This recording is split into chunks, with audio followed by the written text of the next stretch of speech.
que se incorporan ahora, bienvenidos y bienvenidas a esta segunda parte de la jornada que celebra hoy Extremeñería para reivindicar colectivamente también lo que supuso y lo que significó aquel 25 de marzo.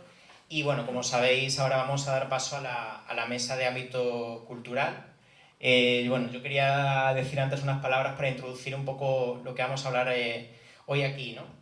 Creo que a lo largo de nuestra historia nos han contado, como hablábamos esta mañana demasiadas veces, que somos un pueblo bruto, ¿no? Que somos un pueblo vago, que somos un pueblo inculto, que no sabe apreciar eso que llamamos cultura, ¿no? Y sin embargo, evidentemente se trata de un mito falso que debemos combatir todos los días con todas nuestras fuerzas porque está muy alejado de la realidad de lo que es hoy Extremadura y de lo que ha sido también en el pasado, ¿no? Extremadura ha sido y es tierra de cultura y además una cultura amplia, una cultura rica, una cultura diversa, que es tradicional pero que también es innovadora, que nace de lo mejor que tenemos, que es nuestra gente y es nuestro pueblo. Y creo que eso hay que reivindicarlo, la base popular de la cultura que tiene Extremadura, y hay que ponerlo en valor, ¿no? Desde aquellos poemas de Carolina Coronado, de ayer, hasta las películas de otra Carolina, de otra extremeña, de Carolina Yuste hoy, hay un hilo, ¿no? Que une a la cultura extremeña con la reivindicación, ¿no? Con la defensa de nuestra tierra, con la defensa de un presente y un futuro dignos para Extremadura, ¿no? Ayer y hoy una cultura extremeña que además ha tenido especialmente nombre de mujer, ¿no? Especialmente esa cultura más comprometida, ¿no? con la defensa de nuestra tierra, ¿no? Y por supuesto, cultura extremeña son las obras de Chamizo y de Gabriel y Galán, que también se citaban aquí esta mañana, pero también la música cetre y la música de Extremoduro. Son las novelas de Dulce Chacón, son los ensayos de Víctor Chamorro, que por cierto hay libros ahí afuera de él, y lo recordamos hoy aquí también, hoy hace un poco más de un año de su partida, ¿no? Aproximadamente un año. También son cultura extremeña las voces de Luis Pastor, de Pablo Guerrero, de Gene García en el jazz, o de Bebe, ¿no? También la moda, como fenómeno cultural de Laura Manuela. También las jotas de la Federación Extremeña de Folclore, pero también las del Gato con Jotas, que hoy nos da esa propuesta de electrojotas, ¿no? Y que viene a renovar también el panorama folclórico extremeño. Y el cine, ¿no? El cine además con diversidad, con igualdad, el fanzine gay, por ejemplo, pero también el teatro clásico, con el Festival de Teatro Clásico de Mérida. Todo eso es Extremadura y todo eso es cultura, y además es cultura con mayúsculas. Y nuestra cultura extremeña es un gran orgullo que creo que además compartimos todas y todos en nuestra particular manera o personal manera de entender el extremeñismo, y es un patrimonio colectivo que debemos cuidar, que debemos promocionar de forma personal y de forma colectiva, ¿no? Organizaciones que ya lo hacen, las que están aquí, algunos colectivos y también los que han estado antes, como CEC, poniendo de relevancia nuestra diversidad lingüística y nuestra diversidad cultural. Así que sigamos cuidando eso que fuimos, eso que somos, y sobre todo sigamos utilizando la cultura para expresar aquello que queremos ser como pueblo. Para entrar en nuestra cultura extremeña. Así que ahora voy a dar paso a la presentación de la mesa, que como veis estoy acompañado por cuatro personas que representan a 4 organizaciones, 4 colectivos, 4 iniciativas. Esa luego la cojo. Iniciativas culturales. En primer lugar, Felipe Barata Moreno, en nombre de El Magusto. El Magusto es una asociación cultural organizadora del Festival Internacional de Música Celta y Folk desde el año 2003, festival que se inició con el objetivo de avivar la cultura extremeña y estrechar el vínculo con otras comunidades con las que compartimos rasgos comunes. En segundo lugar nos acompaña Memé Tavares de UAPEX, Asociación de Actores Extremeños, que es una asociación sin ánimo de lucro creada para representar y defender los intereses de los actores y actrices profesionales en Extremadura, que busca promover la formación y profesionalización del sector teatral en la comunidad, así como el intercambio de experiencias y conocimientos entre los miembros. También se dedica a la organización de eventos y festivales teatrales, así como a la promoción del teatro extremeño, tanto a nivel nacional como internacional. En tercer lugar nos acompaña María José Juez Iñánez, de Esmerarte, que es una asociación cultural sin ánimo de lucro fundada en Mérida, con el objetivo principal de organizar actividades culturales y artísticas de todo tipo, especialmente para dar visibilidad a todos los artistas que tenemos en Extremadura. Y por último, Javier Cerrato Romero, de Cerrato 700 Pesetas, que es un proyecto escénico que se proyecta como una empresa dedicada a la creación y distribución de espectáculos en el sector de las artes. Bueno, como ya sabréis, la idea es tener un debate, una conversación, así que yo voy a ir lanzando preguntas y bueno, sentiros cómodas y cómodos respondiendo en el orden que queráis. Vamos a intentar ser breves, tanto aquí en la mesa como en el público, para intentar abordar pues, bueno, el mayor número posible de temas o de preguntas que podamos. Así que bueno, sin más, me lanzo con la primera, ¿no? Que sería: ¿creéis personalmente, en base a vuestra experiencia personal y de trabajo, que es fácil vivir de la cultura en Extremadura? No sé si hay alguien que se quiere animar y romper el hielo. Nosotros que somos una asociación cultural sin ánimo de lucro, entonces no entramos ahí Sí. en quizá ellos, ¿no? Sí. Bueno, a ver, como le he dicho, represento a UAPES, la Unión de Actores y Actrices Profesionales de Extremadura, con lo cual nuestro vínculo con las artes escénicas es vivir de ellas. Entonces, bueno, también digamos que la cultura obviamente tiene muchos matices, es una actividad económica que contribuye con el 3 y pico % al PIB a nivel nacional, incluso en Extremadura también. Entonces, eso quiere decir también que hay muchas facetas, o sea, no es lo mismo un administrativo o un bedel de ahí del Museo de Arte Romano que cualquiera de nosotros de la asociación, que un actor. O sea, el ser administrativo tiene un trabajo fijo, entonces, bueno, yo lo voy a enfocar obviamente a la asociación que represento, a los actores y a las actrices dentro de la profesión. Entonces, voy a simplemente a deciros que tiene que ver no solo con los actores y las actrices en Extremadura, sino con los actores y las actrices a nivel general, a nivel nacional. Hay un informe de una encuesta realizado por AISGE, que es la Sociedad de Gestión de Derechos Audiovisuales de los Actores y las Actrices, que se hizo en el 2016, y solamente voy a dar un par de datos con respecto a esta pregunta, que dice que un 8,7%, solamente un 8,7%, de los profesionales de la interpretación puede vivir de su profesión. Solamente un 8,7%. O sea, yo creo que la respuesta está como muy potente con respecto a eso. De hecho, se considera que un 32%, más de un tercio, se encuentra en el umbral de la pobreza, que en España se establecía en el 2016 en 665 euros. Ahora hay un informe de 2022 de la Caixa, que sí habla de otro dato que es mayor, que es un 36%, se encuentra por debajo del salario mínimo interprofesional, contando con que eran los 965 euros. Ahora que ha subido a 1070 o 1072, obviamente ese porcentaje sube. Así que bueno, yo creo que por mi parte está respondida la pregunta. Yo quería añadir también que siempre desde el sector juvenil se destaca mucho la temporalidad del trabajo. Es, como bien ha destacado Meme, que es un trabajo que no es como un administrativo, es un trabajo muy temporal, en todo el sector artístico, audiovisual, creativo, y es algo que impide, en cierto modo, también realizar una conciliación familiar de manera que tú puedas vivir de tu trabajo sin que afecte a tu familia, sin que puedas formar un núcleo familiar, sin que puedas desarrollar una actividad en la cual tú tengas tiempo para el trabajo y a la vez tengas tiempo para realizar una familia o un encuentro con amigos o cualquier otra cosa. Y a nivel salarial también, de la misma manera, pues los salarios son bastante escasos y también los contratos de práctica son muy abundantes y claro, ya llega un momento de la vida en el cual, pues si no puedes formar tu núcleo familiar y además tienes que vivir de contratos de práctica o de 3 meses, pues es bastante complicado para un joven que vivir de esa manera e intentar labrarse un futuro. Evidentemente el que se dedica a este sector es porque le gusta, porque no es un sector que dé unas posibilidades enormes de tener gran capital. Entonces yo, en cuanto a mi proximidad con los jóvenes, como profesora de imagen y sonido que soy, pues me encuentro también con la temporalidad en la que se encuentran los jóvenes cuando salen al mercado laboral. Yo añadir a lo que han dicho las compañeras, pues que sí que es un sector en el que no sé si la pregunta era fácil o si es fácil vivir. Sí, es fácil vivir. No sé si es fácil o difícil, pero sí complicado.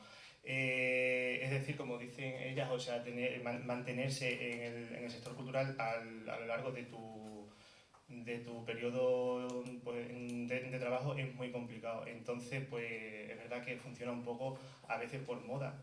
A veces vemos al mismo actor o actriz, por ejemplo, creo que me puedo apoyar un poco en eso, de que está en muchos proyectos y luego por X desaparece del mercado, no sabemos el por qué, o algún montaje de teatro, pues igual puede ser que case bien con el público y tenga un largo recorrido y que a otros les cueste más. Entonces, pues siempre tienes esa incertidumbre de no saber hasta dónde vas a llegar con el trabajo. Pero como dice ella, como es pasión, pues al final eso parece que pesa más que lo económico. Bien, pues para seguir con la siguiente pregunta, que creo que tiene relación con este contexto que explicáis un poco de precariedad, de estacionalidad, de falta de valoración quizá, ¿consideráis que a nivel cultural en Extremadura tiene mayor aceptación o mayor prestigio aquellos productos culturales que vienen de fuera de la región que lo que se produce aquí, en la tierra? ¿Qué pensáis sobre eso? Si es cierto. Lo tienes claro, ¿no? Bueno, yo, atendiendo a la brevedad que has dicho antes, voy a intentar también ser muy breve y voy a simplemente a comentar una cosa que suele verse mucho cuando llega el Festival de Mérida, en los comentarios, en los periódicos, en tal, y hay una frase que llevo odiando durante años, porque por otro lado no solo es injusta, sino que dice muy poco de la sociedad extremeña como tal, que es aquella de cuando una compañía extremeña, un actor extremeño, una actriz extremeña hacen un montaje muy bueno y tal, siempre se dice, es que los montajes extremeños están a la altura de los montajes de fuera, y eso es que me enferma, porque siempre hay una comparación, y yo creo que eso tiene un arraigo social, no solamente una opinión de un periodista, porque yo lo escucho muy a menudo en otros, o sea, digo eso porque es algo que habéis escuchado todos, seguramente habéis leído todos, pero luego se escucha a otros niveles también, mucho más cotidianos, más cercanos, entonces es un arraigo que hay ahí, es decir, es una infravaloración de lo que se hace aquí, con lo cual es una supervaloración de lo que se hace fuera. Y es, bueno, para mí es absolutamente ridículo desde el plano de que no solo no es que no haya nada que envidiar, sino que ese tipo de comentarios hay que exiliarlos ya, pero claro, todo eso vendría dado cuando realmente socialmente hubiera un reconocimiento de que realmente lo que se hace aquí no hay que compararlo con nada. Y hay más cosas por ahí, pero... Sí. Paso. Te doy totalmente la razón, o sea, yo creo que siempre ha sido así, ¿no? Nos hemos infravalorado, yo creo que es algo ya casi tradicional, ¿no?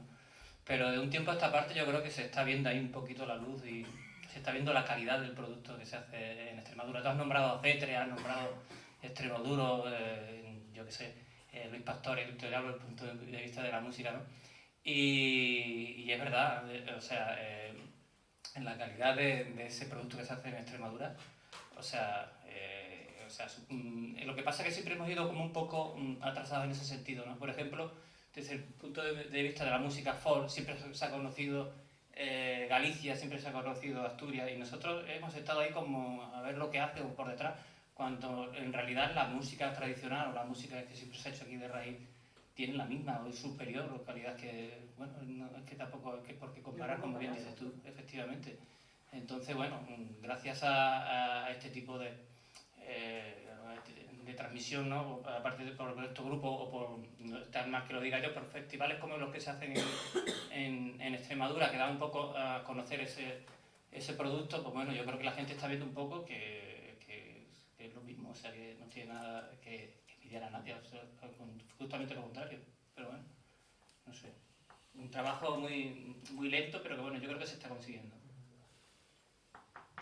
Yo creo que queda un largo trabajo por hacer a nivel de imagen. Como profesora de imagen y sonido que soy, pues veo que hace falta una campaña de imagen para que nosotros proyectemos la imagen de lo que es Extremadura, porque si nosotros no sabemos proyectar cuál es esa imagen, nadie nos va a retirar esa frase lapidatoria que nos persigue y evidentemente tenemos que dar cuenta de que en Extremadura hay buenos actores, buenas actrices, que hay buenos directores, que se producen productos culturales interesantes y que no solamente es un lugar de rodaje. Porque Extremadura se ha vendido durante mucho tiempo como un lugar fantástico de rodaje, porque Cáceres es precioso para rodar, porque las alcazabas son maravillosas y los castillos son todos fantásticos, pero no solamente a nivel de rodaje, lo interesante que es y la naturaleza que tenemos y el paisaje que tenemos en Extremadura, sino que tenemos que proyectar, tenemos que dar el segundo paso, que es decir que tenemos buenos profesionales que además pueden trabajar en esos paisajes. Vale, pues voy a añadir a lo que dicen los compañeros, que es cierto que cuando dicen que viene alguien de fuera o alguna obra de teatro de fuera, como que se le da como más importancia a las grandes obras, las grandes producciones que se hacen en Extremadura. Eso es cierto, y respecto a lo que dice ella de irse fuera, pasa mucho también. O sea, te estás formando en Extremadura como actor, actriz, por ejemplo, y luego no consigues trabajar aquí, te tienes que ir fuera, y una vez que estás fuera, luego ya te valoran más aquí en Extremadura. Y creo que eso es una pena. No hay que dejar que se vayan la gente preparada de aquí, que se vayan fuera para conseguir trabajo. Y luego valorarlos aquí. Sí, yo creo que además ese complejo de inferioridad lo arrastramos en otras muchas cosas que no son solamente la cultura, por desgracia, ¿no? Creo que es muy interesante lo que planteáis. Luego queríamos preguntaros en concreto sobre algo muy extremeño, ¿no? Que es la diversidad cultural o la diversidad lingüística, ¿no? Y la pregunta sería que ¿para cuándo creéis que podrán existir iniciativas de cine o de teatro en alguna de nuestras lenguas que sean distintas al castellano, ¿no? Quizás el extremeño, por ejemplo, en la literatura ha podido estar más presente, pero fuera de eso, ¿qué pensáis a nivel de cine y de teatro? Si eso es posible, si eso enriquece, si es probable que llegue pronto, ¿cómo lo veis?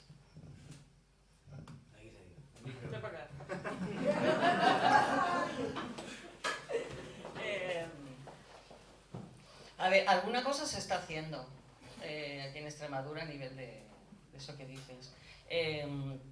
Yo lo que pasa es que pienso que hay, o sea, una de las grandes carencias que puede haber, igual en mucho más sitios, no solo aquí, es una carencia estructural también de planteamientos culturales y de... Entonces, lo digo porque tú cuando haces una obra y trabajas para hacer algo, obviamente lo que tú quieres es que se vea, que se proyecte fuera, que se te reconozca. Entonces, si ya de por sí es complicado la proyección dentro de lo que haces, si localizas demasiado, o sea, a mí me parece muy interesante el poder hacer ese tipo de cosas, pero ahora mismo tal y como están planteadas las redes, por ejemplo, de programación a nivel nacional, porque hay otra cosa, al hilo de la otra pregunta, es que, por ejemplo, la red de teatro de aquí de Extremadura, para las compañías de fuera es súper fácil entrar. Súper fácil entrar. De hecho, hay compañías con grandes cabezas de cartel, hiperfamosos televisivos, etcétera, etcétera, que están subvencionados un poquito menos que las compañías de aquí, pero no son compañías que necesiten ser subvencionadas. O sea, si viene un Pepe Villuela o un yo que sé cuántas y va a cualquier pueblo de aquí de Extremadura, se va a Plasencia, no necesita ir subvencionado por la red de teatro, porque solamente con la taquilla va a cobrar, va a conseguir muchísima más recaudación de lo que cuesta ese caché. Y nos está haciendo una competencia infame a todos los demás que no tenemos, ni queremos tampoco muchas veces tener esa visión comercial de lo que hacemos. Entonces, digamos que esa facilidad que tienen muchas compañías de entrar aquí, nosotros no la tenemos para nada. O sea, por ejemplo, en el País Vasco hay localidades, no sé si en todas, pero bueno, sí sé concretamente en una localidad, no recuerdo el nombre, de una compañía conocida que está allí, y pone así como si fuera un titular: hoy estamos nosotros aquí en el único día, dice, solamente hay un día del año que puede venir una compañía hablando en castellano a este pueblo del País Vasco. Una. ¿Sabes? Entonces, entrar a las redes del País Vasco, entrar a las redes de Valencia. Sí, igual entras, que es difícil entrar, pero eso no te garantiza tampoco un trabajo dentro, o sea, etcétera, etcétera. Entonces, digamos que eso que dices que es muy interesante, pero claro, hay otro tipo de cosas mucho más excluyentes, por decirlo así, que ya de por sí, si encima lo localizas mucho más, entonces ya apaga y vámonos. Digamos que, por eso te digo que es como una cosa más estructural que, no sé, y de hecho creo que son iniciativas que deberían partir de las propias instituciones y de las organizaciones, decir, bueno, de plantear, por ejemplo, no hay un plan director de cultura a nivel de, o sea, aquí nos regimos con una serie de normativas que van saliendo que bueno, más o menos se corrigen de vez en cuando alguna cosa, pero se mantienen, se están manteniendo desde hace años y años y años. Y bueno, y van quedando obsoletas porque las realidades cambian, las reivindicaciones cambian, las necesidades cambian de las compañías, de los actores y de las actrices, etc. Ya me callo, claro. Bueno, yo voy a hablar de algo un poco distinto. Nosotros desde Esmerarte trabajamos mucho también en la accesibilidad de las obras y es algo en lo que yo estoy especialmente interesada, que en el mundo del teatro se haga el subtitulado, la audiodescripción, el lenguaje de signos, porque no llega a ese sector de la población que también quiere disfrutar del arte, de artes escénicas, del audiovisual.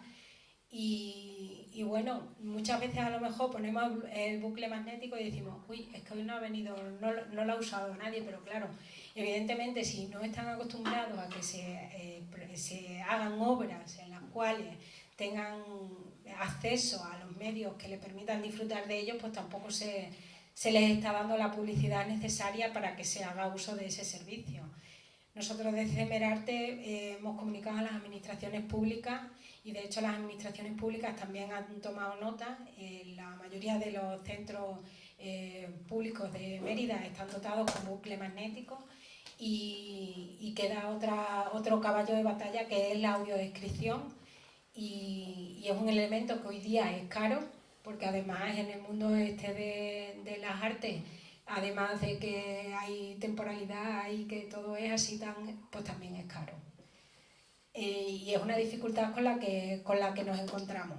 Cuando hacemos obras audiovisuales para festivales internacionales, evidentemente esas obras van subtituladas en inglés y bueno, en cuanto a obras que fueran en cualquier otra lengua, pues igualmente se podrían subtitular y se podrían hacer accesibles igualmente.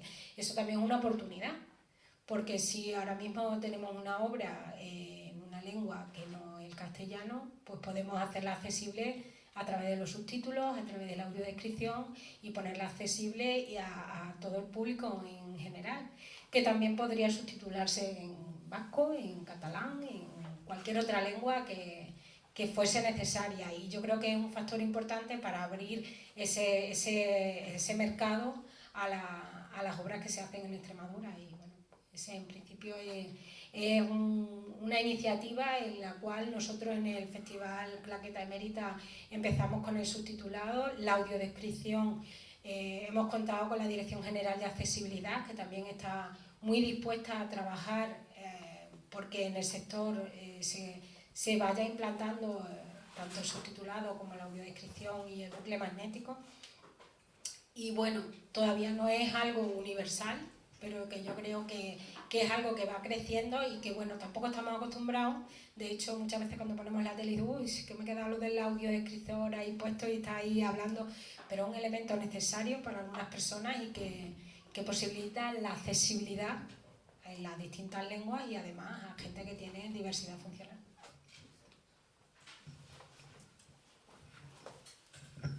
Voy a romper el guión porque no me resisto a... Bueno, de hecho creo que ahora en los Goya, ¿no?, ha habido una película que no sé si finalmente llegó a tener premios o no, Irati, que está en euskera, que no es una lengua precisamente fácil de aprender para personas fuera de Euskadi y con subtítulos, y ha tenido bastante éxito, yo lo he visto y me gustó. Pero bueno, no quería preguntar sobre eso. Sobre el tema de las lenguas, ya no solamente una cuestión con las lenguas propias de Extremadura, sino incluso con la propia modalidad extremeña del castellano, ¿no? O sea, tenemos un problema, y no me resisto a contarlo porque hemos tenido ese debate, por ejemplo, en la comida ahora, ¿no? Hay una serie no muy buena, según mi punto de vista, ¿no?, que sacó Televisión Española no hace mucho, que fue Sequía, ¿no?, rodada en Cáceres representando a Cáceres, ¿no? No rodada en Cáceres representando... ¿no? Donde ni se respeta siquiera el acento de gente que supuestamente es de Cáceres, que representa que vive en Cáceres y tal, ¿no? ¿Cómo veis ese tipo de cuestiones cuando hay productos culturales, ancinas, obras de teatro o lo que sea, ¿no?, que representan a gente extremeña en Extremadura y que se usa una modalidad del castellano que no tiene nada que ver con la propia modalidad que se usa aquí, ¿no? También pasa con otros territorios, pasa en Andalucía y pasa en otros sitios. No sé si queréis opinar sobre eso, aportar algo, porque digo porque ha salido en el debate y quizás sería interesante traerlo también aquí a la mesa, ¿no?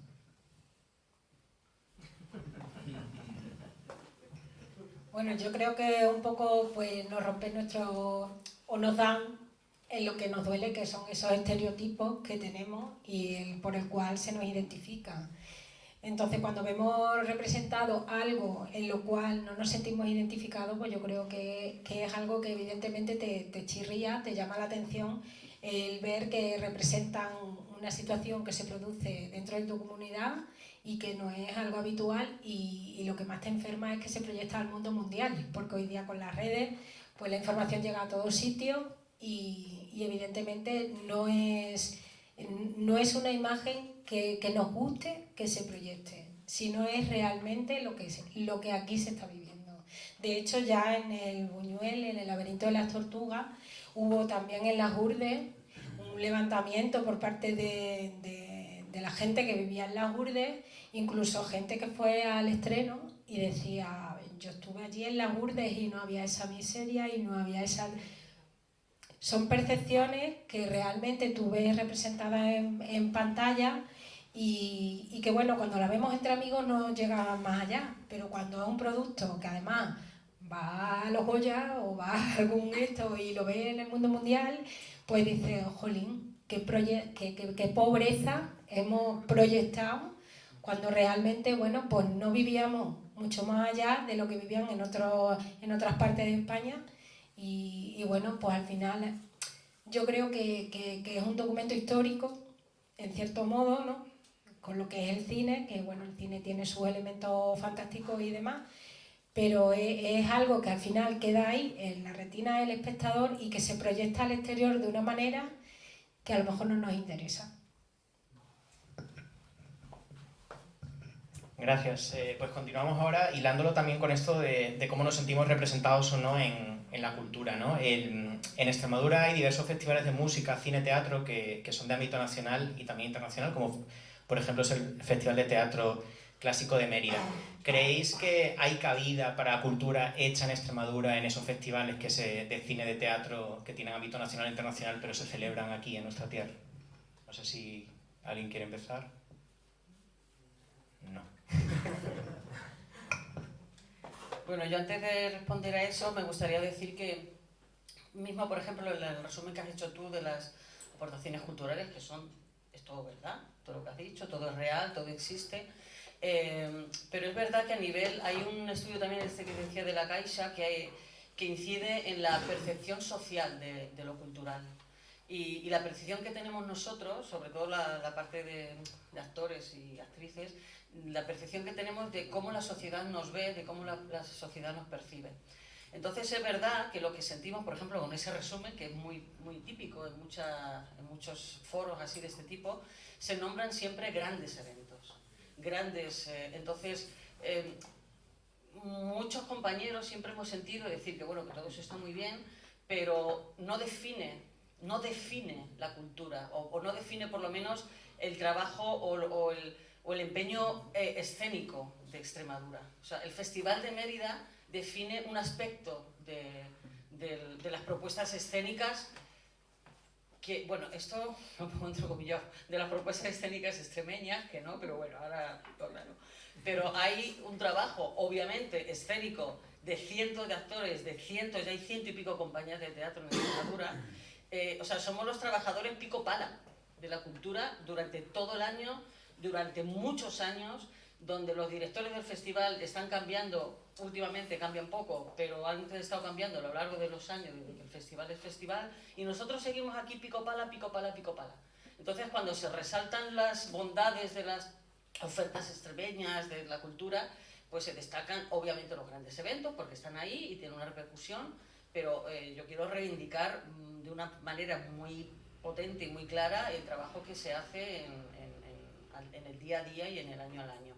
Y luego, con respecto a la representación hay una reivindicación desde hace muchos años para el Festival de Mérida, y hablo de hace muchos años, no solamente de ahora, claro, que es la participación ya no solo de las compañías, sino de los actores extremeños y las actrices extremeñas en el festival. Normalmente siempre hemos estado marginados, relegados a hacer bulto, y así, porque yo he chupado cuneta en el Festival de Mérida, pero a lo bestia. También he estado lo más alto en el sentido, también he dirigido, he escrito, he hecho versiones, he hecho tal también para el festival, sí, pero he chupado mucha cuneta también, como actriz, porque lo otro no es como actriz, lo otro es otra cosa, es dirigir, es escribir, no sé qué. Y rellenamos muchos huecos como actores, y hay muchísimo, como decía ella, y es verdad, en muchos aspectos, hay muchísimo talento actoral y de compañías aquí. Entonces, es verdad que ahora... anteriormente a lo mejor no había ni siquiera a lo mejor representación de compañías. Es verdad que cuando entró Cimarro el festival, de alguna manera se le obligó que hubieran 2 compañías extremeñas. Pero yo lo que siento ahora mismo, por ejemplo, es que seguimos en la marginalidad. O sea, las compañías extremeñas están marginadas a que los actores, que eran los que yo represento aquí ahora, a que trabajen con las compañías extremeñas que están en el festival, pero no tenemos acceso al resto de producciones. Y el festival está financiado y está auspiciado y está patrocinado con dinero extremeño. Entonces, yo creo que todos entenderíamos que cualquier cosa, cualquier feria, cualquier evento de cualquier tipo que se hace en cualquier sitio, en las películas, cuando se hacen coproducciones entre Francia, Alemania y Australia, pues hay actores franceses, alemanes y australianos. Y dependiendo del dinero que ponga cada uno, pues ahí pues tienen un protagónico o un secundario o reparto, dependiendo de lo que se come, ¿no? Entonces aquí eso no pasa. O como en una feria del queso de Trujillo, o sea, nadie entendería que si en la feria del queso de Trujillo, que está patrocinada por la Junta, por el Ayuntamiento, diputaciones, hubiera de 100 casetas, hubiera 98 de queso de todo el mundo y de España y de Valencia y de no sé qué, y hubiera 2 solamente. Pues eso es lo que pasa en el Festival de Mérida. Ya no sé. Estamos hablando de la importancia, o sea, del producto extremeño en los festivales que... Sí, nosotros siempre lo hemos puesto como el germen de nuestro festival, en este caso el Magusto, era que estuviese siempre presente nuestra cultura. De hecho, no hemos hecho ningún festival sin ningún grupo o sin alguna aportación de tipo cultural en nuestro festival. Entonces, nuestra reivindicación principal ha sido siempre esa. Nosotros, nuestra asociación, nuestro festival en este caso, surgió con el ámbito, o sea, para dar a conocer lo que es la festividad del Magusto, Día de las Castañas, que estamos viendo que desgraciadamente está siendo relegado por Halloween, ¿sabes? Entonces, bueno, surgió como reivindicación. Entonces, bueno, una cosa va enlazada a la otra. No podemos hacer un festival sin reivindicar precisamente lo nuestro. Entonces, bueno, es el germen de nuestro evento. O sea, sin eso no se organizaría. Entonces, bueno, esperemos que siga siendo así y yo creo que lo seguirá haciendo, no sé.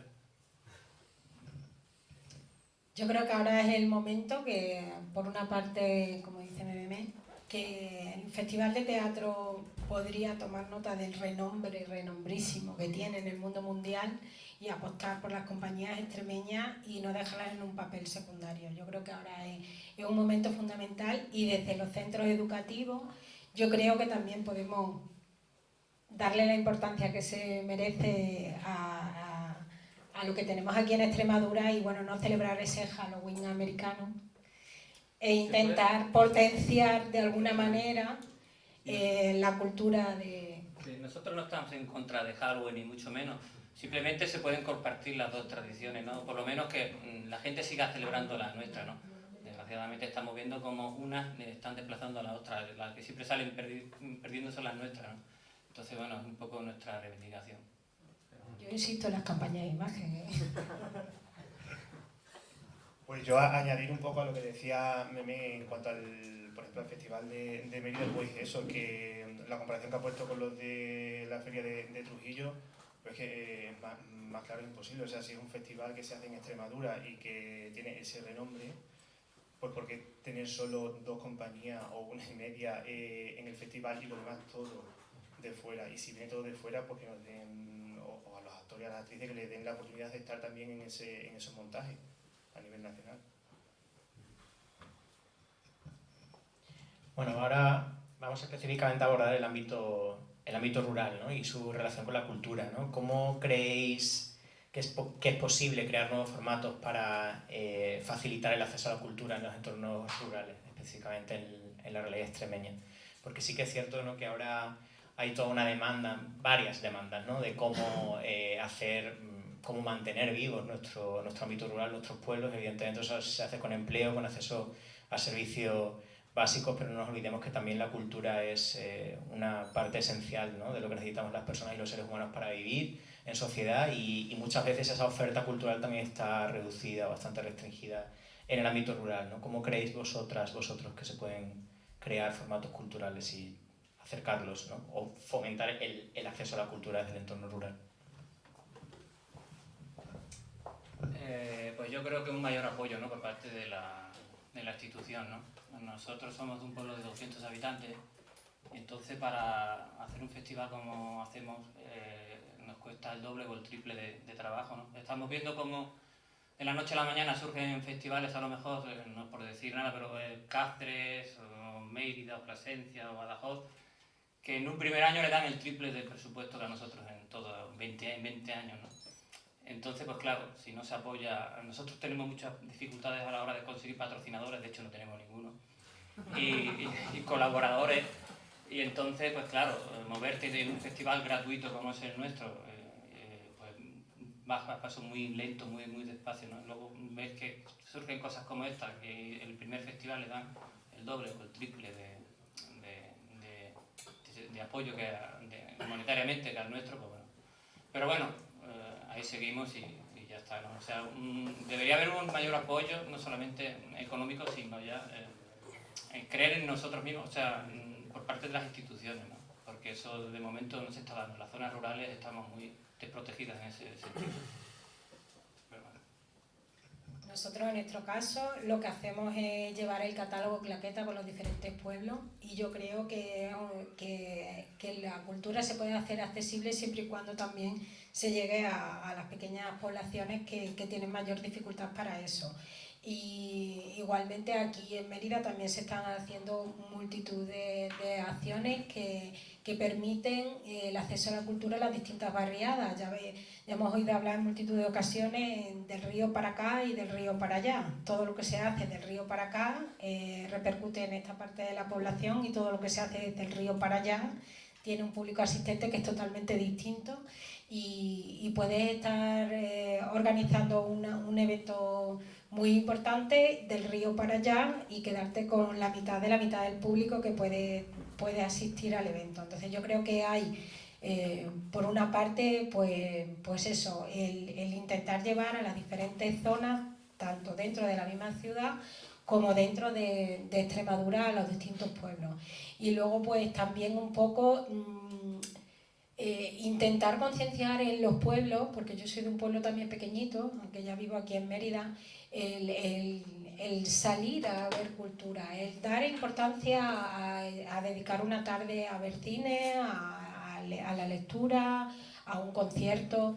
Sí que es cierto que el ritmo en los pueblos es totalmente distinto. Yo cuando me voy al pueblo me bajan las pulsaciones de 200 que estoy a 0,5. O sea, el ritmo de vida es mucho más lento, es menos fluido, y que cale un producto cultural tiene igual una labor de comunicación importante para que el público pueda acercarse al evento. Entonces, yo creo que por un lado es importante el comunicar el hecho, y por otra que sea accesible y se pueda acercar a todos. Javi, en concreto, tú que vienes, ¿no? de una empresa que está especializada en creación y distribución de espectáculos, cuando a veces no es muy rentable, supongo, que no tengo ni idea, llevar ciertos espectáculos al ámbito rural, ¿no? ¿Cómo se puede, ¿no? garantizar ese derecho al acceso a la cultura de las personas que viven en nuestro rural cuando todo está supeditado, ¿no? o muchas cosas a esa rentabilidad del espectáculo que tú estás llevando a esos pueblos donde pues lamentablemente hay una sangría demográfica que sabemos que existe, ¿no? ¿Cómo lo ves o cómo crees que se puede enfrentar ese problema en concreto? Pues un poco como decían ellos, con el apoyo institucional. Sin eso, pues la cultura es difícil que llegue al medio rural.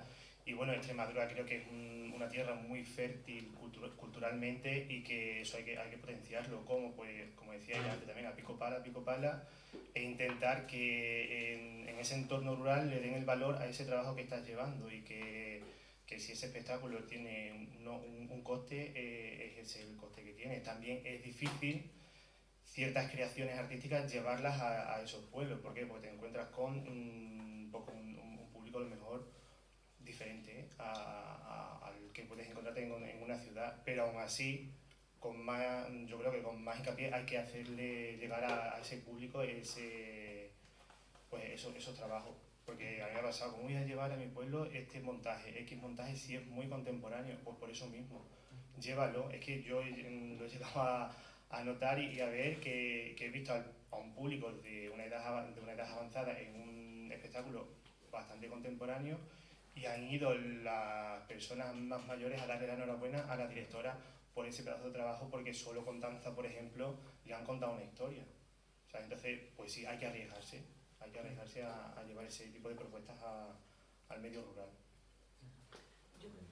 Yo quería puntualizar una cosa, además de lo que están diciendo ellos, que también tiene mucho que ver con la gestión cultural. Porque me ha venido ahora de golpe cuando él ha dicho eso, ¿cómo voy a llevar? O sea, el problema está también muchas veces, que lo hemos oído mucho de nosotros en la profesión, cuando un concejal va a ver un espectáculo tuyo, le encanta, y te dice, pero ¿cómo voy a llevar esto a mi pueblo? ¿Cómo? Y vamos a ver, es que el público, vamos a ver, tú eres público también. O sea, entonces hay como un complejo de algo o un frenar de la propia gestión cultural, de los gestores culturales, de los programadores, y necesitan que nos escuchen también. O sea, hay como, yo veo muy poca, casi diría nula permeabilidad por parte de las instituciones y de los gestores para que nos escuchen, para que escuchen a la profesión, para que les contemos lo que nos pasa, para que no sé, influir de ellos de alguna manera, para decirle, mira, tú eres público también, o sea, no menosprecies a la gente de tu pueblo diciendo que es que no vas a llevar eso, porque es que eso tú no lo vas, porque igual, pues no sé, no les gusta, ¿no? Hay como mucho maltrato por parte de muchos gestores a sus propios conciudadanos dentro de las localidades más pequeñas, más grandes, que bueno, que es penoso ver también, o sea... Bueno, pues ya para ir terminando, antes de pasar al debate con el público, voy a fusionar dos preguntas en una que creo que están relacionadas. ¿Creéis que hay en Extremadura futuro para la cultura frente a las grandes producciones y teniendo en cuenta el apoyo económico, ¿no? que destina la Junta de Extremadura para las iniciativas culturales y especialmente, ¿no? lo que decía Meme, a las más pequeñas, a esas iniciativas culturales más de base que quizás son mucho más necesarias posiblemente garantizar que siguen, ¿no? que siguen vivas, que siguen a flote?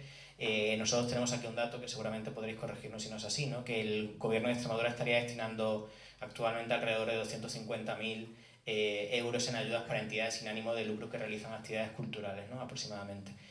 ¿Cómo veis el futuro de la cultura en Extremadura frente a las grandes producciones, ¿no? Si creéis que es viable, que es sostenible o que hay un riesgo de deterioro de las iniciativas culturales que se dan en nuestra tierra?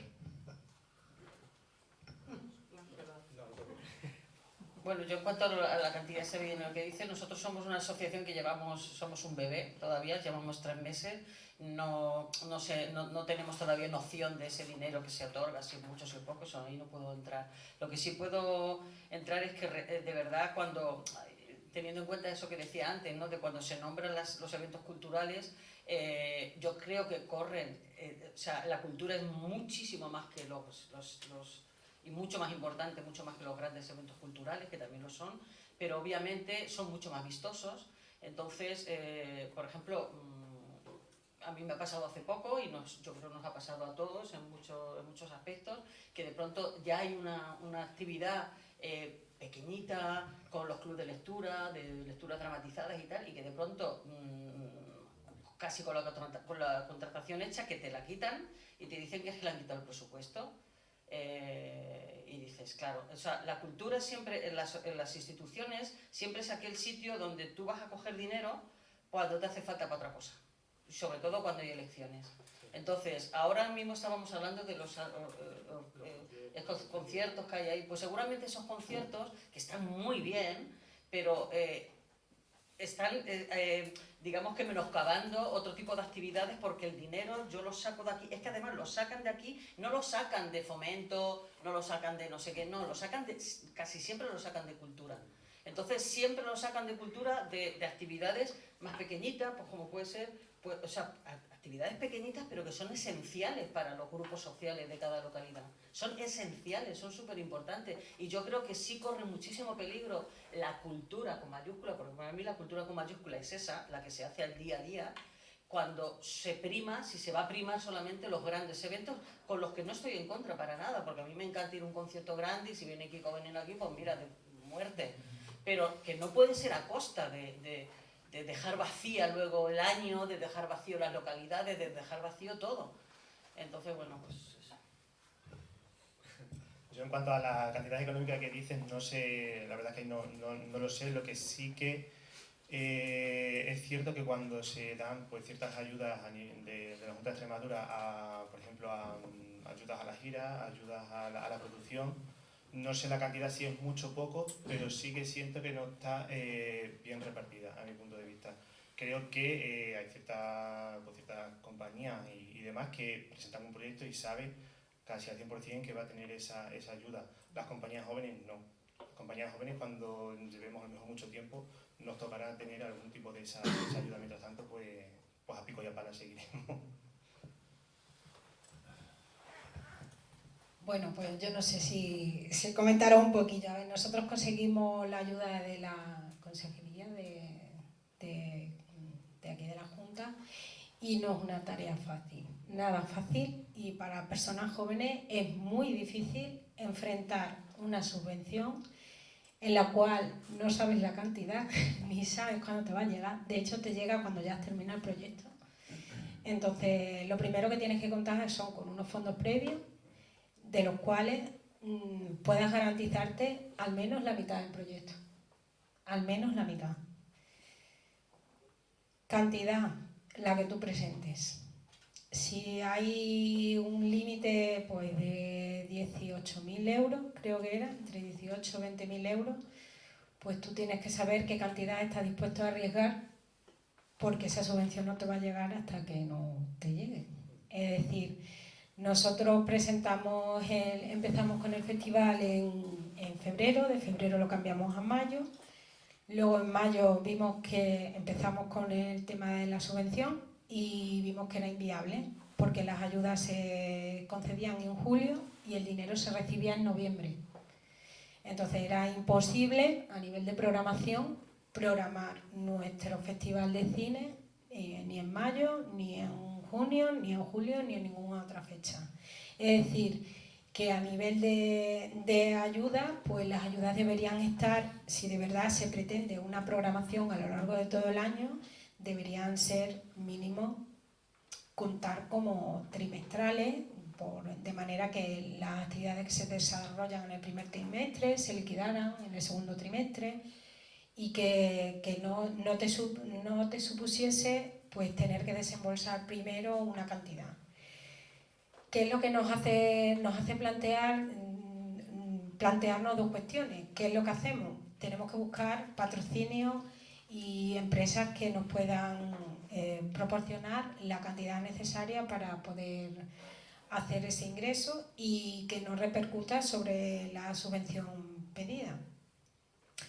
Lo que hemos estado hablando antes en la comida, que a nivel de patrocinio y demás, pues aquí en Mérida, como se dedica mucho al turismo y demás, pues empresas así, pequeñas empresas que tú puedas contar con patrocinio, pues el patrocinio privado es muy complicado. Es más fácil, con lo difícil que es, el conseguir una ayuda de una administración pública, que ahora mismo conseguir patrocinios de gente que esté dispuesta a invertir en cultura. Porque ese es el problema, que no están dispuestos a invertir en cultura así como así. Te tienes que vender muy, muy bien para que apuesten por el producto y para que vean que eso les va a repercutir a ellos en unos beneficios a nivel de imagen o a nivel de venta de productos. Entonces, el tema de las ayudas es algo que está ahí, que es muy complicado de gestionar, pero insisto, también es complicado conseguir patrocinadores que se han privado. Bueno, nosotros como Asociación Cultural Sin Ánimo de Lucro, como un festival gratuito como el que organizamos, dependemos exclusivamente de las subvenciones. Entonces, como hemos comentado aquí, es un tema complicado, nos ha costado meter de cabeza, pero nos hemos metido. Y el rollo es que ya nos tienen cogido las medidas y siempre nos dan lo mismo, ¿sabes? Es lo que pasa, ¿sabes? Ya te puedes reunir con fulanito, con menganito, encima un pueblo de 200 habitantes, son 200 votos, pues te van a dar siempre lo mismo. Es así de triste, pero es así. Entonces, claro, tienes que buscarte otras alternativas. El tema de los patrocinios y demás es muy complicado. En un pueblo tan chiquitito, esa marca no va a obtener rentabilidad prácticamente, ¿no? Entonces, bueno, tenemos que buscar miles de fórmulas, vendiendo camisetas, haciendo rifas, infinidad de cosas que te lo pueden decir ellos. Y entonces es un trabajo muy complicado, ¿no? Y luego el tema de la burocracia, ¿no? O sea, presentar subvenciones es un tema que te ocupa todo el año. Yo estoy ahora mismo metido en ello, ¿sabes? Y acabas una y empiezas otra y acabas otra y no sé qué, luego justifica, luego pasa el festival y bueno, es horrible, ¿no? Entonces, bueno, es un trabajo que no está pagado. Mucha gente te dice, ¿por qué no pagas a alguien? Pues sí, no tenemos presupuesto para el festival, vamos a pagar a alguien para las subvenciones. Entonces es algo que se debería mirar, ¿no? Por lo menos facilitar un poco las cosas desde el punto de vista de las instituciones, porque ya te digo que luego te reúnes con ellos y dices, bueno, ¿por qué no se unifican todas las subvenciones en una y no tenemos que andar por 40? Es que no sé qué, es que esto depende de Diputación, esto depende de Consejería de Cultura, esto depende de no sé qué, entonces no, las cosas no te las facilitan. Y sobre todo el problema es ese que comentaba antes, ¿no? Somos un pueblo pequeñito y entonces, pues bueno, ya sabes lo que te van a dar desde el principio, entonces jugamos un poco con ventaja, ya sabemos lo que nos van a dar y ya a partir de ahí ya podemos organizar la programación. Hay veces que hay elecciones y bueno, puedes jugar a favor o en contra, ¿no? Según quien salga o según quien no salga, cosas de esas así, ¿sabes? Entonces es un tema bastante complicado que se debería de solucionar, porque para los que somos una asociación pequeña es un tema que tiene todo el año ocupado, ¿no? Y no solamente ahora intentar conseguir dinero, sino luego justificarlo y demás. Y no falles en nada porque te lo quitan. Y te ves con una mano adelante y otra atrás. Entonces, bueno, en fin, ese es el problema uno de los principales problemas que tenemos aquí. Pero bueno, llevamos 20 años, ya por lo menos creen en nosotros. Al principio era llamar puerta tras puerta, y nada, no conseguías prácticamente nada. Nunca se nos han caído los anillos. Si hemos tenido que hacer un festival con menos presupuesto se ha hecho. Si hemos sacado más presupuesto, pues bueno, hemos podido llamar, a lo mejor tener una programación mayor, y etcétera, etcétera. Pero bueno, esto es así. Lo voy a contar.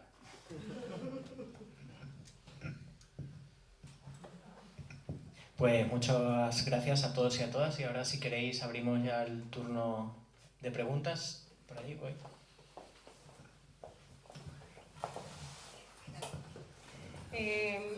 Tengo una pregunta. No estoy muy puesta en el tema, pero me gustaría saber qué es lo que piensan o cuál es la postura como organización, empresarios o lo que sea, sobre el estatuto del artista. ¿Realmente les implica cómo ha cambiado? ¿Realmente les va a beneficiar? ¿No les beneficia? ¿Cómo lo ven? ¿Es una medida incompleta? ¿Les falta más cosas? Pues eso. Vamos a juntar dos, si os parece, porque está aquí la otra.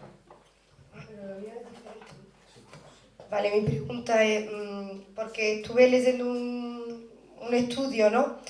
Del por qué en las zonas rurales la gente a lo mejor pues no iba a ver los espectáculos de cualquier manera que le podamos decir. Y solamente se hacía la encuesta sobre los gustos, ¿no? Pero solamente los gustos no es la influencia que tenemos para tener los gustos de las personas que les pueda gustar algo. Y entonces se veía que había otras problemáticas como era la conciliación familiar para poder ir a un espectáculo, yo qué sé, de teatro, de un cine de verano, en fin, muchas cosas. Entonces mi pregunta es, ¿cómo podemos acercar o cómo podemos mejorar, ¿no? La participación en los espectáculos de la gente, que nos encontramos con esos problemas, ¿no? Con la conciliación, no solamente de que pongan películas a lo mejor que no cumplan las necesidades de la población. Vale, son dos, una sobre el estatuto del artista y otra sobre la participación de la ciudadanía en los espectáculos y la conciliación. Sí, voy a contestar un poco, bueno, lo que hasta ahora sabemos del Estatuto del Artista. El Estatuto del Artista, como muchos sabréis, es una propuesta, por decirlo así, de una serie de medidas relacionadas con todos los trabajadores de la cultura y técnicos también, sobre los que se va legislando. Han salido varias legislaciones, se aceleró la legislación. Hace poco ha estado aquí en Mérida una persona del Ministerio de Cultura informando sobre, acudimos nosotros también, la asociación, a esta reunión. Fue una reunión informativa, tampoco nos resolvió tampoco muchas dudas que tenemos al respecto, pero bueno, digamos que es una propuesta de una serie de medidas para mejorar las condiciones laborales, las condiciones sociales, las condiciones de conciliación, y es una guía, por decirlo así, sobre la que se va legislando. Cuando entró Guirao como ministro de Cultura, digamos que tuvo un empujón esa legislación sobre el Estatuto del Artista. Y es verdad que, bueno, que hay cosas que sí que se empiezan a dar paso. ¿Sabes qué pasa? Que aquí en España hay un enorme retraso con respecto a otros países europeos del entorno en este tipo de legislación, ¿vale?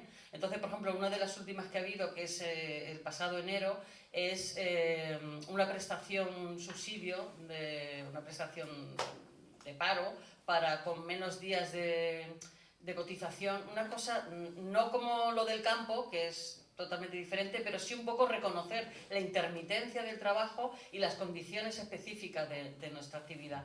De manera que tú puedas acceder a una prestación por desempleo con menos días cotizados, etcétera, etcétera. Entonces, en ese sentido, bueno, hay otra legislación que se ha hecho también ahora en enero que responde a la retención de IRPF para tener más liquidez en la nómina, que se puede bajar hasta un 2%, que yo no entiendo bien, porque yo le pregunté a esta mujer, a Adriana, la del Ministerio, por qué se había hecho, porque realmente es una legislación que ya existe. O sea, ya antes te podían retener en nómina como mínimo hasta un 2% o un 15%, ¿vale? Lo que pasa luego, claro, tú tienes más dinero en nómina, pero luego viene Hacienda, etcétera, etcétera. Entonces, bueno, sí, se está legislando, va poco a poco y, bueno, pues puedes decir, bueno, pues menos da una piedra. Pero bueno, ahí falta mucho todavía por legislar. Entonces, bueno, está bien que eso siga. Lo que yo también le pregunté es porque claro, todo ese tipo de cosas, el Estatuto del Artista se aprobó por unanimidad, por mayoría absoluta en el Congreso. ¿De qué manera si de pronto deja de estar el partido que está ahora, deja de tener mayoría, o si eso hay como, ya que fue una mayoría, un pacto de Estado o un algo que a nivel estatal, como en otro tipo de materias, le pueda tener una continuidad, o sea, que no haya un frenazo porque ahora entre otro partido o cuando toque, y bueno, tampoco dice, bueno, pues yo qué sé, pues yo qué sé lo que pasará, pues lo que pasa con esto, ¿no? Que de pronto ahora hay comisiones parlamentarias, porque claro, el Estatuto del Artista aúna a varios ministerios, al de Cultura, al de Educación, al de Hacienda, al de Trabajo, al de Seguridad Social. Entonces, pues claro, eso es una actividad que tú te tienes que empeñar en hacerla. Y te tienes que reunir con todos los agentes sociales, los sindicatos, las asociaciones de técnicos, de bailarines, de actores, de empresarios, y sacar eso adelante. Entonces, claro, ahí tienes que echarle muchas horas, y no sé si todo el mundo está dispuesto quiero decir, cuando pase, a mantener ese... Porque desde el 85, ahora mismo se han estado modificando leyes que venían del 85. O sea, y bueno, queda mucho. Más o menos.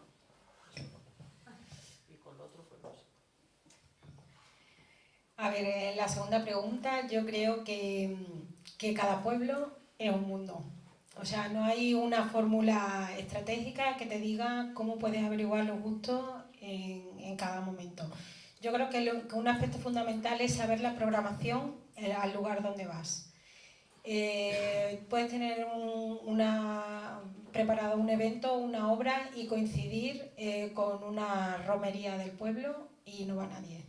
Porque evidentemente la programación y los diferentes actividades políticas, religiosas, ya no solamente culturales, que ocurren en cada pueblo, tenemos que conocerla, porque independientemente de tú lleves tu evento, lo lleves aquí, allí, al otro lado, cada lugar va a ser distinto. Te puedes encontrar pues que tienes una población muy implicada con la cultura, o puede que no. Entonces yo creo que el esfuerzo a nivel comunicativo es muy importante, siempre incido en él, porque es un elemento fundamental para que el evento tenga la relevancia suficiente. De hecho, nosotros a través de redes sociales hemos dado siempre muchísima difusión a todo lo que hacemos y bueno, que a mí me conocen de ese evento en todos lados. Y yo digo, pero ¿cómo me conocen tanto si realmente yo no he salido de mi lugar de trabajo? Y evidentemente el esfuerzo comunicativo es muy importante, pero el esfuerzo que hay que hacer también sobre el terreno también lo es. Porque yo puedo ir con el mismo evento a un pueblo y que no funcione y no vaya nadie. Porque evidentemente hay que conocer las costumbres de esos pueblos y lo que decía antes. También hay que no solamente llevar la cultura a los pueblos, sino cambiar un poco cómo se percibe la cultura en los pueblos y el tiempo de ocio. Sí, con respecto a esa pregunta, sí es verdad que lo que dice ella, cada pueblo es un mundo. Nuestro evento se celebra siempre en el mismo pueblo, que es Carbajo. Y nosotros hemos venido realizando un estudio a lo largo de estos años, ¿no?, de los gustos del personal, de la gente. Y es verdad que al principio el público era un público mayoritariamente joven, que venía de otros pueblos, etcétera, etcétera. Pero claro, nosotros necesitábamos darle algo a la gente pues, mayor, a los más jóvenes y demás. Y nosotros lo que hemos hecho ha sido un trabajo de año tras año de proporcionarle eso que la gente está deseando disfrutar, ¿no? Pues todos los años traemos un grupo de folclore que sabe que a la gente mayor le gusta, o música tradicional. Traemos tipo de actividades para los niños. Entonces se ha convertido en un festival bastante familiar. La gente va allí con su mantita, se pone allí con su tortilla y demás, mientras que está viendo a lo mejor a Arizona Baby tocar a 5 metros suyo, ¿no?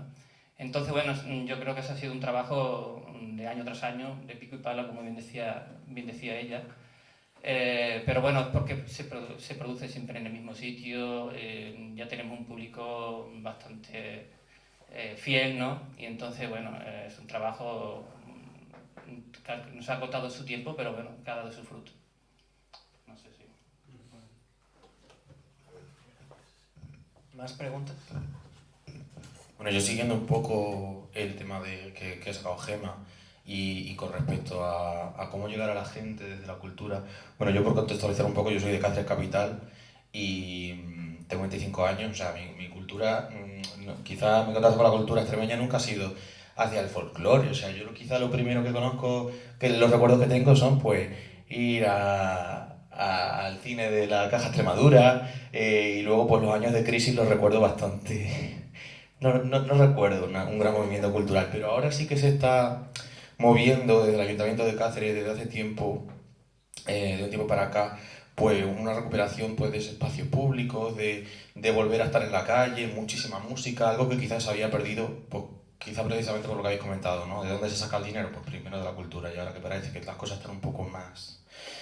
Y no sé, desde el punto de vista de la juventud, la familia, la conciliación, ¿cómo puede afectar, no sé en el tema rural, porque la verdad que...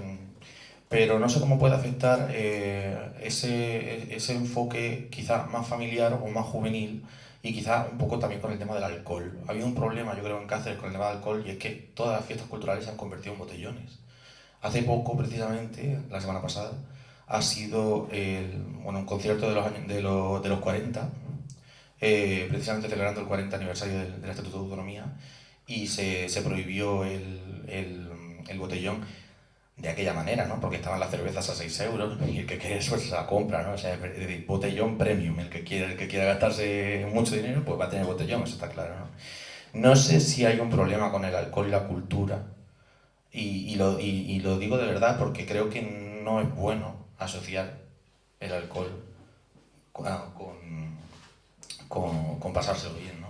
Entonces, quería comentar ese tema. ¿Agrupamos otra? No, pues mientras tanto, si queréis aportar, responder... Ah, bueno.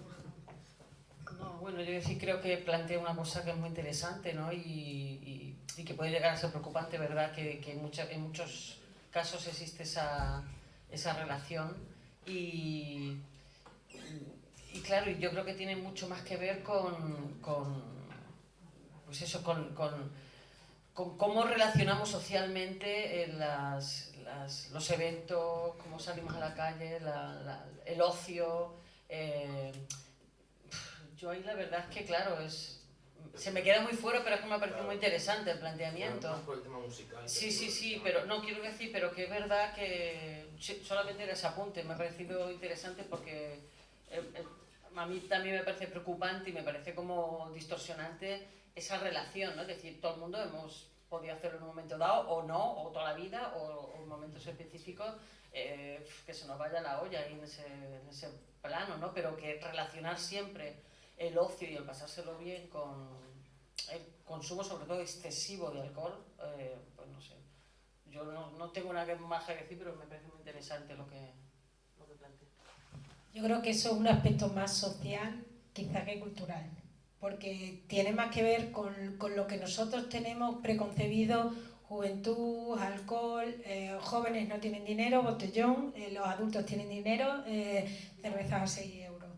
Entonces yo creo que eso es más un aspecto social que cultural.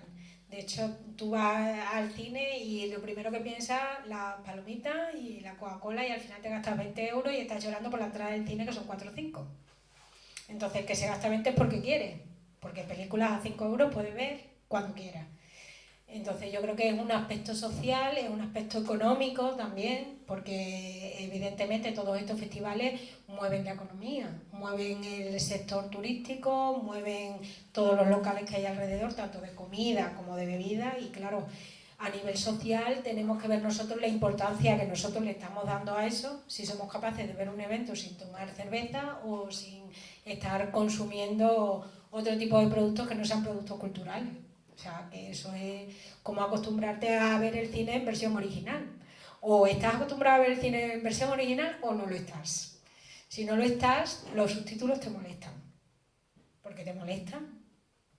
Entonces yo creo que es una cuestión social que está vinculado ahí a lo cultural, pero que evidentemente no tiene que ver tanto con el hecho en sí del evento, sino cómo nosotros socialmente tenemos concebido cómo ir al cine, cómo ir a un evento y cómo disfrutar de cada uno de esos productos culturales. Gracias. ¿Tenemos otra pregunta? Vale. Buenas.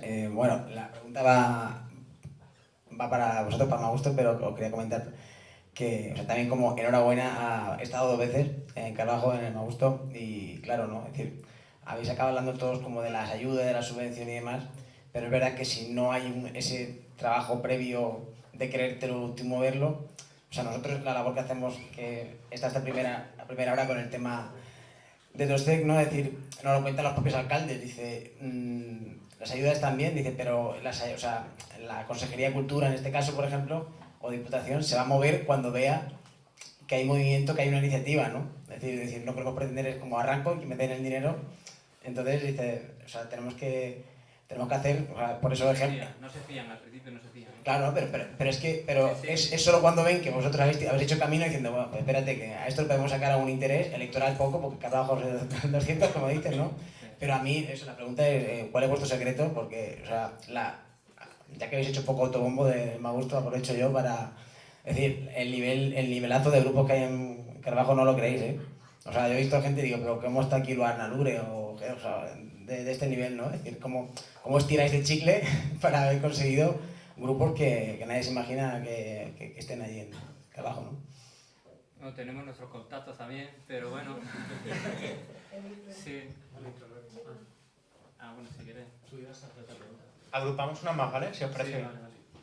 Brevemente, gracias a todos por estar y por las intervenciones. A mí me gustaría saber qué opinión tenéis sobre cómo de alguna manera podemos fomentar el consumo a través de la educación, es decir, el consumo de la cultura propia de aquí, en definitiva.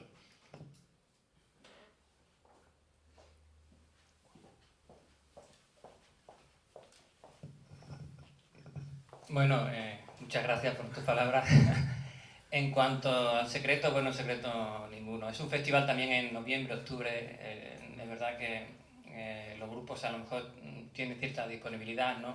También suelen rebajar caché, estos son secretos que hablamos aquí entre nosotros, ¿sabes? Y luego también tenemos nuestros contactos, que también tenemos Jesús, que se encarga de la programación en músico, tiene mucho contacto con managers directamente con músicos y demás. Pero sí es verdad que a lo mejor pretendemos traer un grupo y estamos todo el año luchando, pues como bien te he dicho antes, haciendo todo tipo de cosas para conseguir el presupuesto para traer ese grupo. No siempre es posible, pero bueno, algunas veces pues hemos tenido esa suerte y como bien dices, pues han podido venir grupos como Lorna Lubre, como Wendal, como Carlos Núñez. Y bueno, lo que te comentaba antes, el problema es que la institución debería apoyar un poquillo más esto, ¿no? O sea, no puede ser que siempre nos dé la misma cantidad, porque es que no avanzamos. O sea, el problema es que no avanzamos, estamos siempre ahí en ese... y queremos dar un paso más y como siempre te dan las mismas cantidades y no tenemos patrocinio y demás, entonces los pasos son muy pequeños, ¿no? Pero bueno, lo vamos a seguir intentando y a ver si podemos subir un peldaño más. Pero muchas gracias. Si me perdonáis, que soy compañera de Felipe en el Augusto. Un minuto, porque si no te... Que antes hablabais de los complejos. Yo creo que una cosa que hemos tenido siempre es que no hemos tenido complejos. O sea, nosotros siempre pensamos que lo podíamos hacer, que Lorna Lubre podía venir a nuestro pueblo, que tal grupo puede venir a nuestro pueblo, que podemos poner en el escenario un grupo extremeño al lado de un grupo de primer nivel, porque también lo es, y la gente se va a dar cuenta del nivel de la cultura que hay en Extremadura y de que en un pequeño pueblecito también puedes disfrutar de una actuación increíble. Entonces yo creo que eso, que no hemos tenido complejo de pensar que se podía hacer, y al final cuando tienes muy claro que quieres hacer algo, te acabas buscando las maneras para conseguirlo, ¿no? Y entonces pues tener esa visión de vamos a conseguir cosas y vamos a llevar cosas a nuestro pueblo. Perdón. Que si no, no se escucha. La pregunta de educación ha quedado sin responder. Pues a ver, pues, a nivel educativo pues queda una labor pendiente que estamos y ahora mismo intentando hablar con Cultura del propio Ayuntamiento de Mérida para ver cómo podemos hacer que las propuestas culturales de la ciudad lleguen a los centros educativos. El problema es que los centros educativos hasta ahora han estado muy alejados un poco del entorno cultural que se desarrollaba en la ciudad. Una de las últimas propuestas que he visto ha sido como unos 500 asistentes a través de una gestión del Centro de Profesores y Recursos de Mérida en colaboración con el Ayuntamiento de Mérida. Yo creo que eso ha sido una aportación fundamental porque los CPR, que son los centros de profesores que existen por toda Extremadura, pues son el apoyo fundamental para que esa información llegue a los centros. Dentro del primer plan director de cultura, que va a tener lugar el día 29, yo voy a hacer eco de esta cuestión porque para mí, que trabajo en un centro educativo, me cuesta que las propuestas lleguen a los centros educativos, así que imagínate a nivel de cualquier institución que llegue la información exactamente a donde quieres que llegue, porque está tan sesgada la información a nivel educativo a través de Rayuela, llega exactamente a los padres, a los hijos, a los tutores y no hay un registro para comunicarte con el que gestiona las actividades no hay una forma de comunicación entre centros por problemas de permisos que no podemos comunicarnos con todos los que organizan actividades en toda Extremadura. Eso ya de por sí es un problema interno a nivel educativo y que estoy esperando también que se le dé respuesta porque una vez que tengamos una base de datos con todos los contactos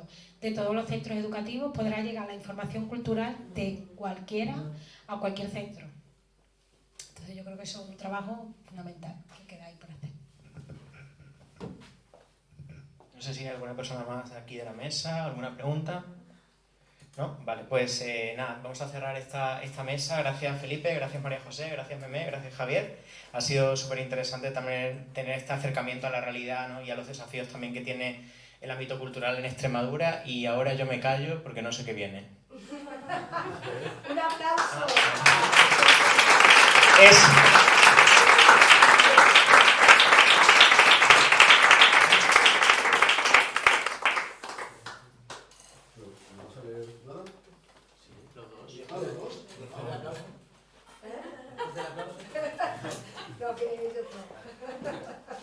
Vale, ahora creo que vamos a leer un texto para finalizar la jornada. Así que, bueno, no sé si...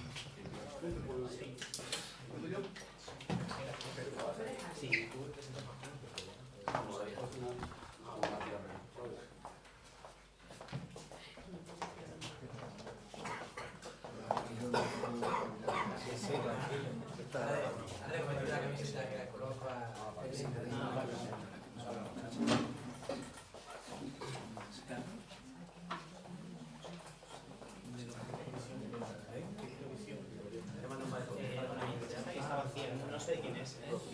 ¿Este es el de Sandía o no creo que compañero? No, el otro, el de ¿cómo se llama? El mata Calavera y lo veo.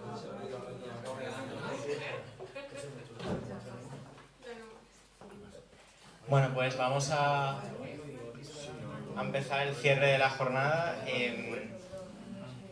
Yo quería compartir con vosotros un poema de un autor que escribe poesía en extremeño, que además es integrante de OSCEC. No te veo, Dani, ahora sí te veo.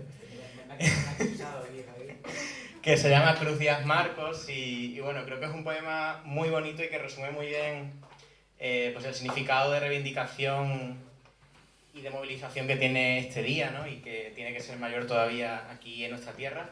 Así que, Dani, si lo digo mal, pues tú me corriges. Que seguramente no lo voy a hacer del todo bien. Se titula Gritu extremeño. Arrempujando sentiri, aventando las querencias, abriendo los nuevos surcos de esta nueva sementera. Vamos pa'lante y extremeño, enanchando las vereas, abriendo vuelos al monte, dándole riego a la siembra. Semos un pueblo que sufre, semos un pueblo que sueña, semos un pueblo cansado de estar callado y a la espera. En los surcos del trabajo, los frutos que nunca llegan. Dejemos de estar quietinos como sombrajos de siesta y farranguemos de golpe la hiel de la vestimenta. Vuele en el aire la antigua sedi de la sangre extremeña y suene con rabia el grito del llanto de nuestra tierra.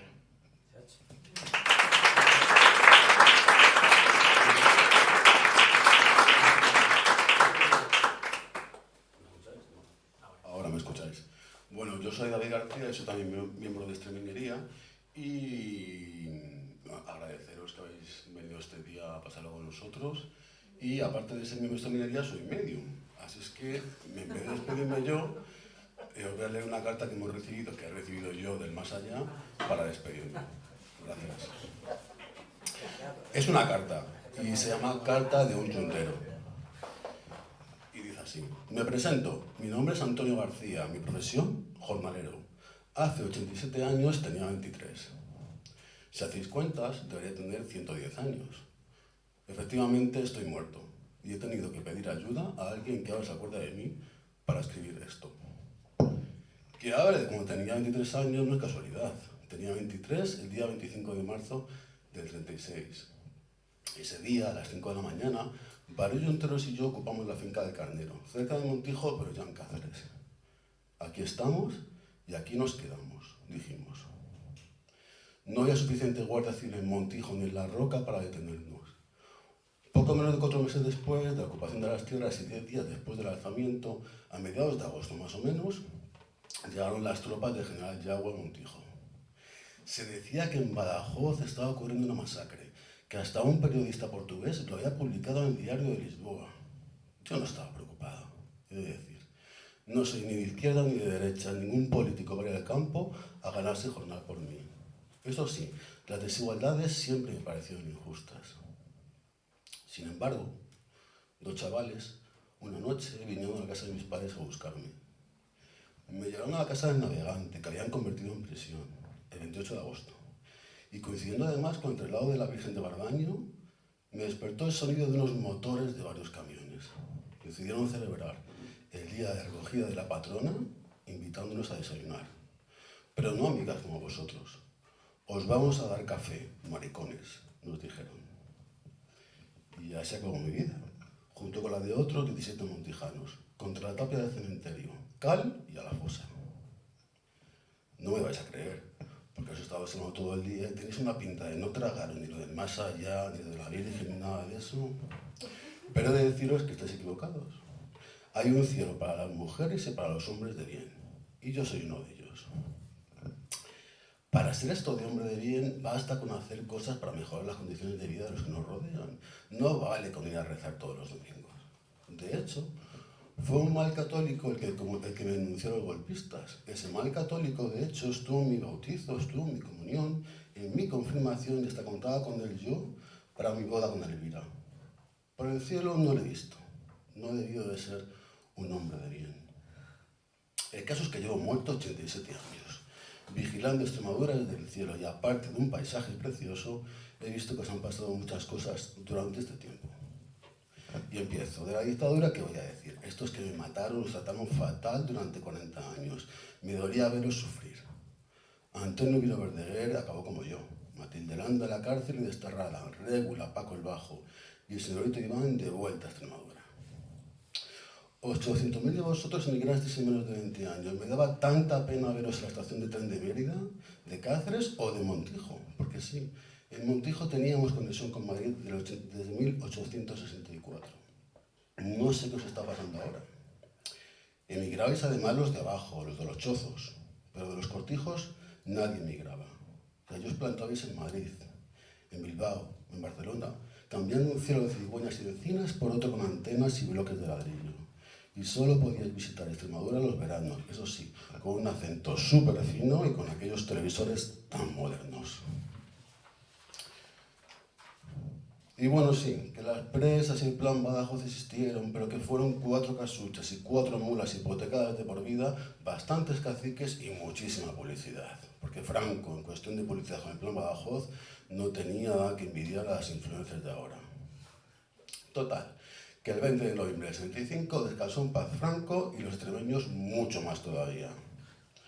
Fueron unos años a partir de ahí muy emocionantes, la verdad. Carrillo volviendo a España, compañero de Tamames, que me suena que es el mismo de la moción de Vox, pero no me hagáis mucho caso porque los muertos también envejecemos y estaré chocheando. En diciembre del 68, la Constitución. Otra vez democracia por fin. Llegaron los aplausos a los pies de nuestra fosa común. Entre medias, el crimen de feria y el golpe de Estado, los de siempre haciendo lo de siempre.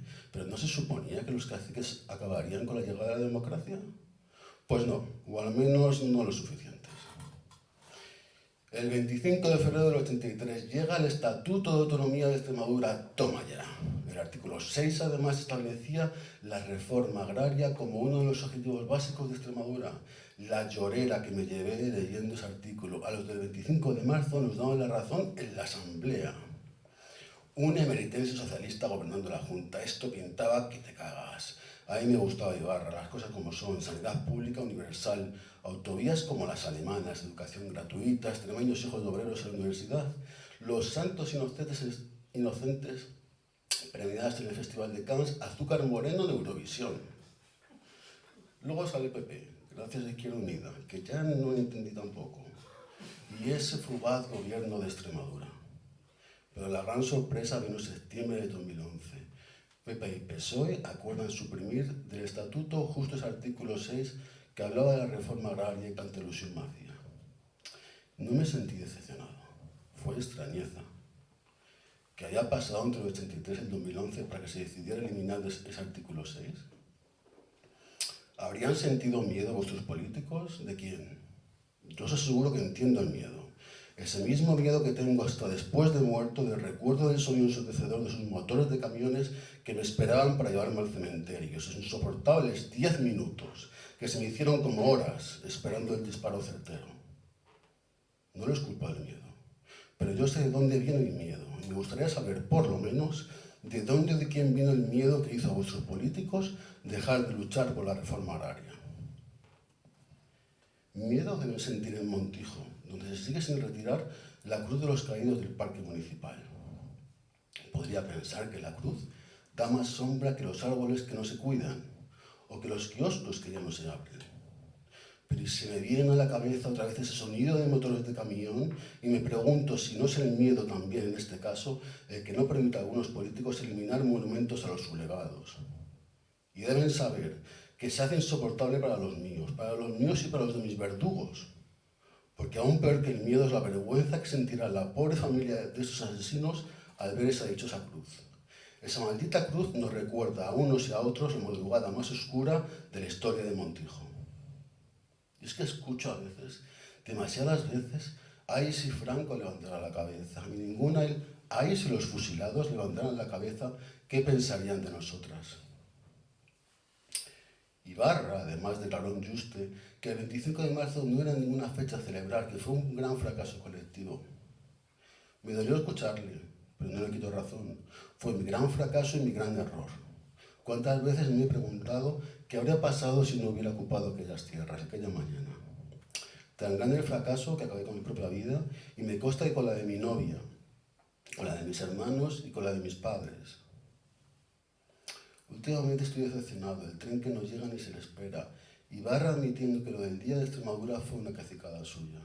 Fernández Vara dando a entender que la subida del paro de la región se debe a la subida del SMI, mientras empresas de servicios de call center de Badajoz se marchan a Elvas para pagar salarios más bajos a los ya infrarremunerados extremeños.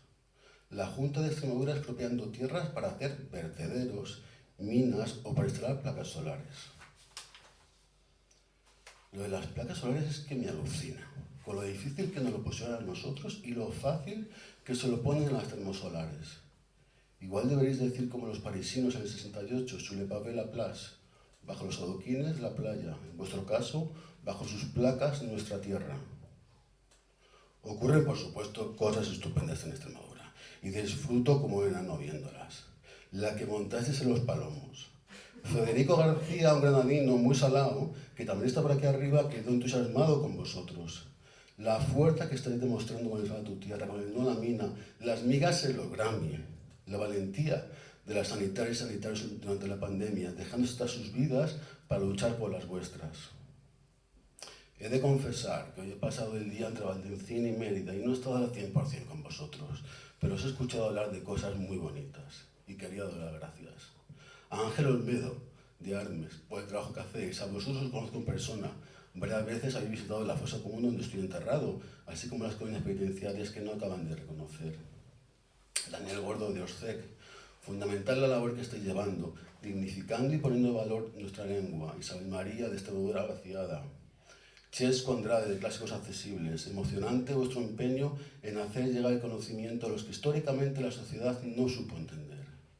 Cecilia Carrasco, de Fademur, gracias por trabajar por lo rural, esto todo por ellas. Las extremeñas han sido muy luchadoras toda la vida, pero necesitan de apoyo. Eduardo, de la Patería Sousa, os agradezco que creáis en una ganadería justa y sostenible. Los gansos también son extremeños y merecen dignidad. Solange Jarquín, de Mujeres Migrantes y Red Autónoma, vuestro trabajo por las de dentro y por las de fuera es fundamental. Ellas son tan extremeñas como nosotras. Yolanda Tomé, de Enverde, por hacer de Extremadura un lugar más amable para las futuras generaciones.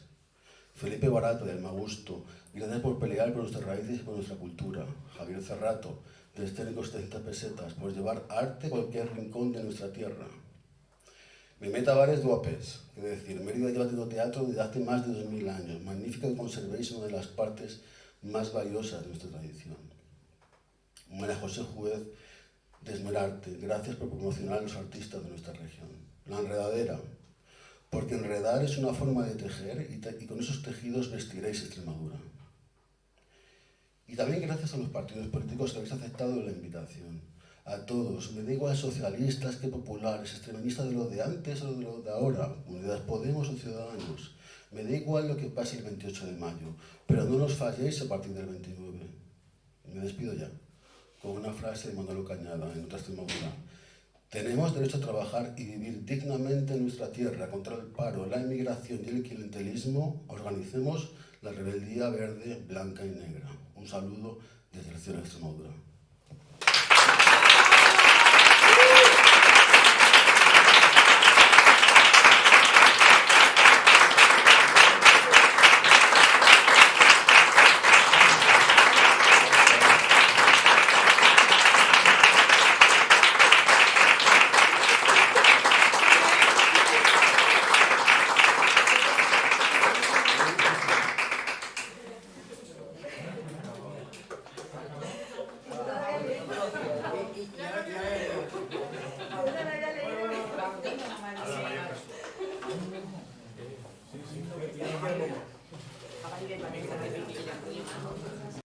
Es un orgullo y un gusto haber tenido a tantos colectivos y tantos representantes de colectivos aquí en esta primera jornada extremeñista. Nuestra idea era que desde distintos puntos de vista abordáramos qué es hoy y qué fue y qué será el pueblo extremeño. Vamos a dotarle de contenido cultural, vamos a dotarle de tejido social fuerte y vamos a dotarle de ideas políticas, ¿no? Pues yo creo que lo hemos conseguido, ha sido un acto humilde, como siempre se ha dicho de los extremeños, pero bueno, cada vez se va más diciendo de los extremeños que estamos fuertes, que nos vamos empoderando y que somos reivindicativos. Pues eso es lo que hemos querido hacer hoy, humildemente, y seguiremos haciendo desde Extremeñería y desde todos los colectivos y asociaciones que estamos aquí. Muchas gracias por venir a todos.